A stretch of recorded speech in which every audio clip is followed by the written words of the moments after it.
కర్మాన్ ఘాట్ హనుమాన్ దేవాలయం దత్తత దేవాలయమైన శ్రీ బాన్సురీవాల కృష్ణ దేవాలయానికి చెందిన భూమిలో నిర్మించిన ఇళ్లను అధికారులు స్వాధీనం చేసుకోవడంపై వివాదం తలెత్తింది.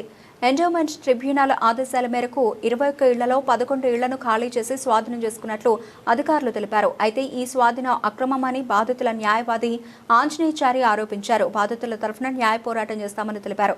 కాలనీ వాసులు మాట్లాడుతూ గత 5 రోజులుగా సుమారు 30 కుటుంబాలు రోడ్డు పాలై తీవ్ర ఇబ్బందులు పడుతున్నామని, తమ ఇళ్లలోకి తిరిగి అనుమతించాలంటూ అధికారులను కోరారు. కేసులు అంటే ఒక కేసులో వెంకటేష్ అనే ఒక క్లయింట్ కేసులో మాత్రం ఆల్రెడీ ఇతను అందరు సివిల్ సూట్లు ఫైల్ చేశారు. సివిల్ సూట్లు కూడా పెండింగ్ ఉన్నాయి. ఒక కేసులో సివిల్ సూట్ మీద మేము హైకోర్టు అప్పీల్లో వేసాము. అప్పీల్లో హైకోర్టులో స్టేటస్